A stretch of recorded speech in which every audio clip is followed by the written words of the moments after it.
I felt that there was something special happening that I had not experienced in the yoga settings I had been before.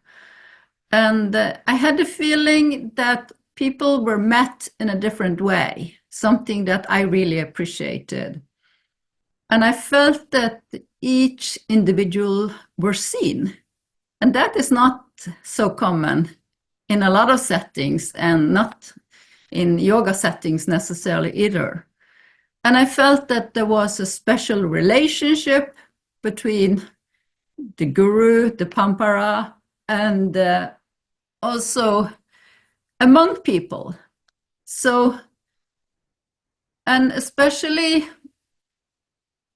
of course, I came a lot too late to meet Dr. Ananda, but of course I feel I know him through his writings and through other people talking about him. Amaji, by the time I met her, she already had a stroke, but I can at least feel her presence and her personality when I'm at the ashram, and all the things that people have told about her and her teaching and keeping this ashram life alive, and the way she brought up her son, Dr. Ananda, you can feel that it's a very special person. After this first yoga step by step, I participated in a lot of courses in the Gitananda tradition, because I realized that there was so much to learn. There was such a broad offering of topics, and it was offered by yoga teachers or mentors in this tradition, but they had a strong support and even participation from Dr. Ananda. So I just took place in a lot of these courses, and yeah, that was quite marvelous. And during one of these courses, I don't remember if it was yoga step by step or if it was some other course, we had a discussion going, and I made a statement that I really appreciated the Gitananda yoga tradition, because I felt it was such a humanist tradition. And Dr. Ananda found that interesting already in the discussion we had online, but he also chose to use that topic as one of his scintillating Saturdays. So that became a topic for him, Gitananda Yoga as a humanistic tradition of yoga. This is what I experienced to begin with, that Gitananda Yoga in this tradition, every individual are valued and welcomed as they are. And what I found amazing was that I experienced this genuine interest in getting to know each student. I could feel it myself, but I saw that everybody else was also treated this way. They were really interested in understanding each person.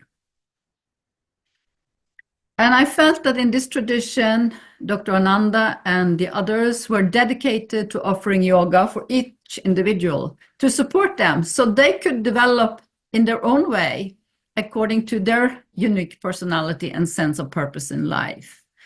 So even if I felt that there was some kind of strictness when teaching the practices, so we could really understand them, how they were practiced, and understand what was the meaning and purpose of these practices.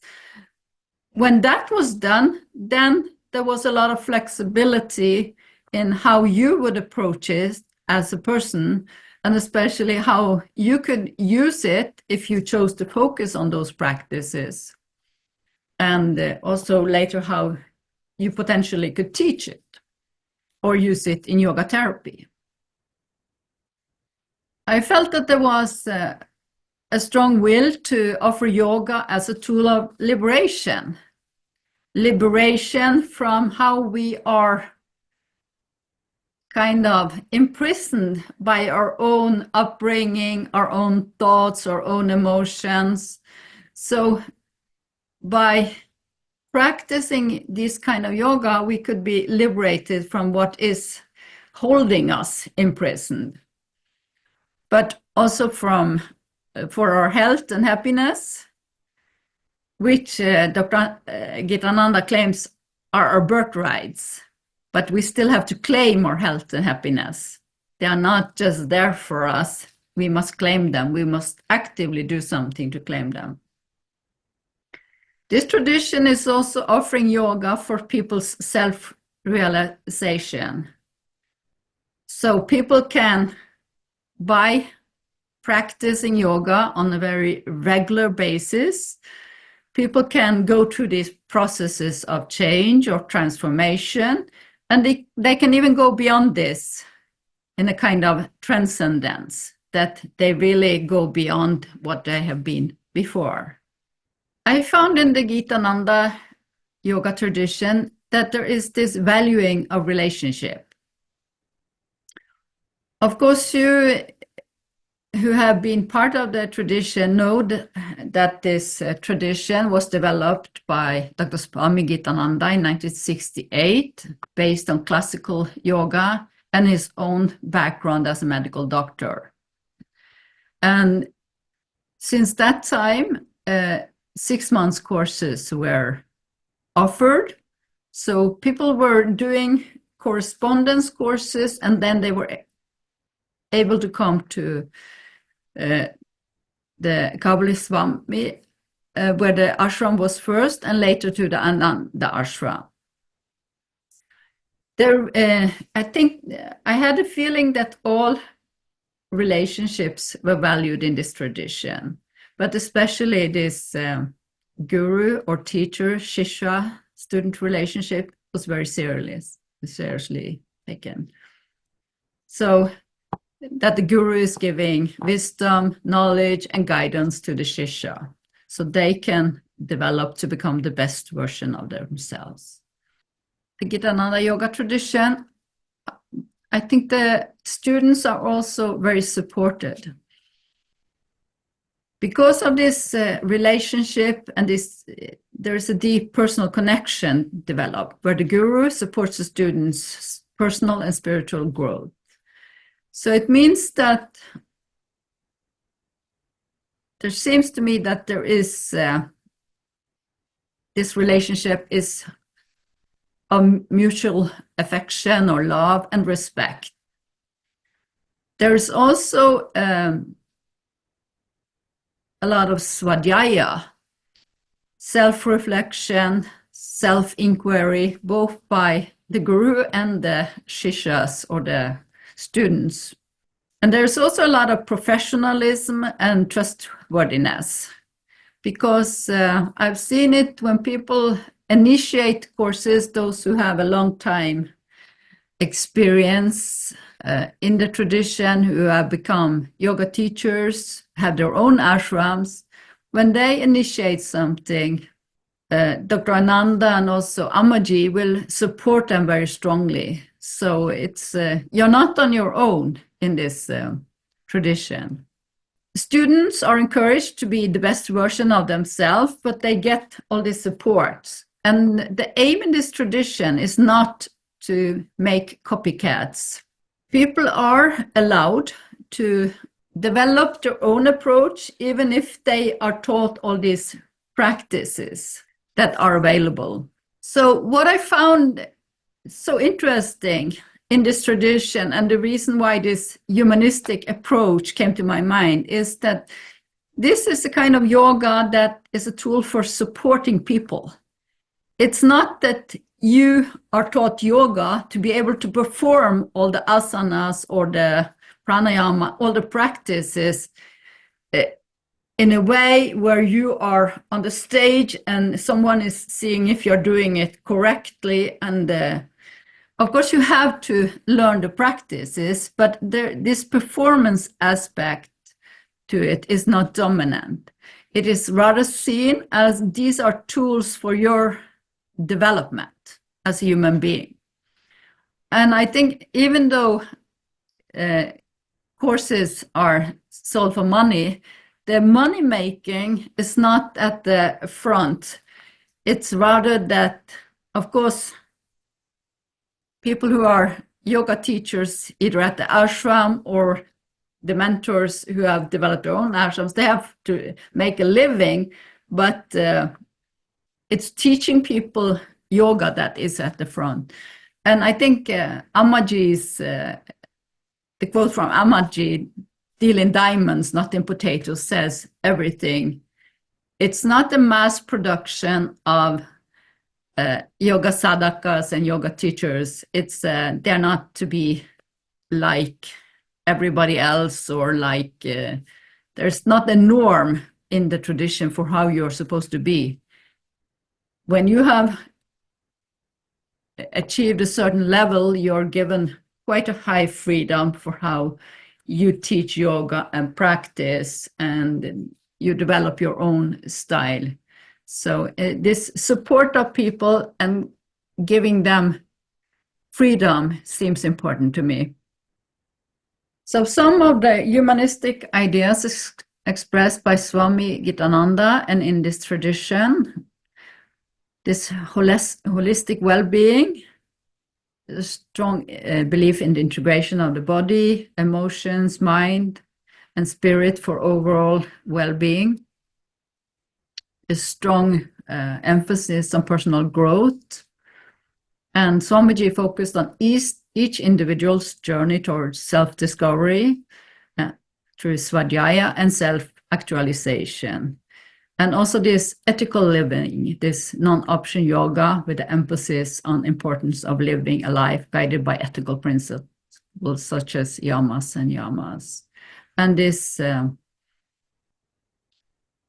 empowerment of each individual. So each practitioner is encouraged to take responsibility for their own growth and is encouraged to have this focus on self-actualization and responsibility. I think Swami Gitananda and the whole Rishi culture Gitananda tradition promotes values of love, compassion, and kindness towards the self and others. Because I think a lot of times we beat ourselves up by not being good enough, but Ammaji says all the time, do your best, leave the rest. And that's a way of showing compassion towards ourselves. But of course, it's very important to do it, be compassionate and kind towards others too. And then this Gitananda tradition, it embraced these humanistic ideals like each individual's holistic growth, personal transformation and transcendence, and ethical living. And all of this resonate with humanistic psychology. So I think these humanistic ideals, it is reflected, and there is a commitment to nurturing the human potential and promoting a balanced, fulfilling life. Dr.Ananda and Ammaji have developed this Gitananda tradition further with their emphasis on cultivating diamonds, this self-discovery and holistic well-being, and also being able to be the best version of themselves. So they also combine this local education of children in India who are in Pondicherry, who are taught yoga, and then this global orientation where people are invited to be part of online or hybrid courses and webinars. And I think a lot of us have benefited from this. And this time, of course, a lot of the people associated with the Gitananda tradition now can share our insights with each other and hopefully with others too. And then have this whole 48 hours satsanga together. Of course, the word humanistic is about putting human needs, values, and interests at the center, emphasizing human welfare, dignity, and potential for growth. And then this focus on health and happiness is very important, but you will have to claim them. And then this, as I mentioned before, do your best, leave the rest, which for all of us has been some good learning in, because we are used to think that we're never good enough. And I think these ideas are shared in humanistic psychology.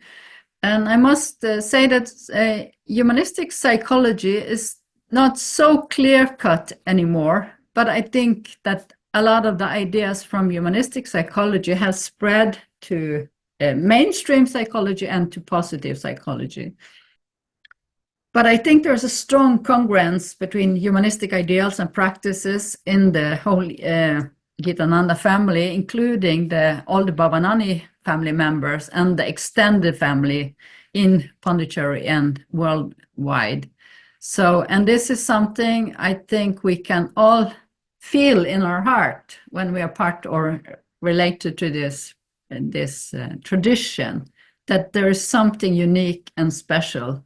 And it relates to how we are met, how everybody's met, how we are connected, and it feels like a safe environment in many ways. Thank you so much, Ingunn, for that most comprehensive and valuable presentation that really touches the heart, and the way you have correlated so many aspects of the tradition is really, really beautiful. And I think this is again going to be a talk that will be on the must hear and watch list for prospective students, because then it gives them that bird's eye perspective of the tradition. And thank you for bringing the concept of humanistic into my vocabulary, because the moment you said it, I'm like, bingo, that's what it is.